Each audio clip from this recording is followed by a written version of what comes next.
Imagine for a moment that a group of people get together and realize that they have a common interest that they would like to protect.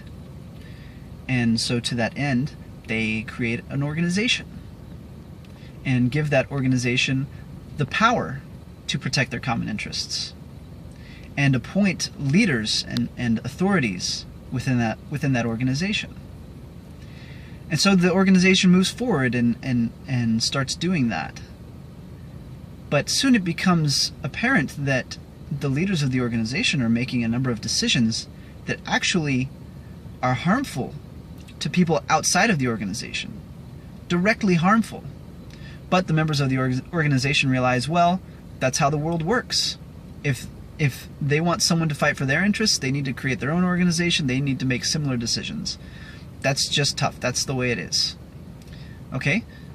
Time passes, and now it becomes apparent that the leaders of the organization are not just looking after the interests of the constituents of the organization. No, they're looking after their own interests. You see, often their decisions have negative effects not just on external parties, but on internal parties, on the members, on the constituents of the organization, because there's a conflict of interest. And the members of the organization don't always know what to do about this, because they can't always see everything that their leaders are doing. And even when they can see, they don't always completely understand.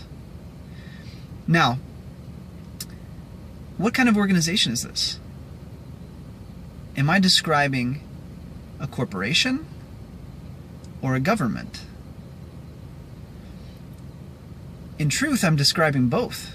Everything that I said applies to both. So, whenever leftists start talking about the evils of corporatism, this always comes to mind to me. I always think, why do you have this religious hatred of corporations and this religious love of governments when the same types of evil, the same types of harm perpetrated by corporations are perpetrated by governments, and for the same reasons? The only difference is that governments have a legitimate authority to use force, whereas corporations can only use force indirectly through governments.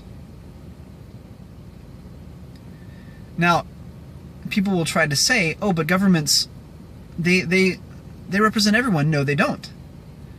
They represent their constituents. Even the best government only represents the people who live in that country. But most governments aren't even that good. Most governments represent the people who keep the leaders in power. So, you know what? Governments are good. I'm glad they exist. I'm also glad corporations exist. They both have their place in modern society. And a religious hatred of either, I think, is irrational. Yes, they have their limitations. Yes, they can both do evil things.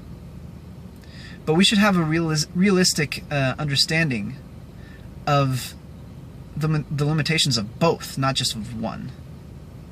I think that it's irrational and it's counterproductive to act as if everything in society, all the problems can be solved by one of these and not the other. No, usually it takes a measured approach. Usually the answer is mixed.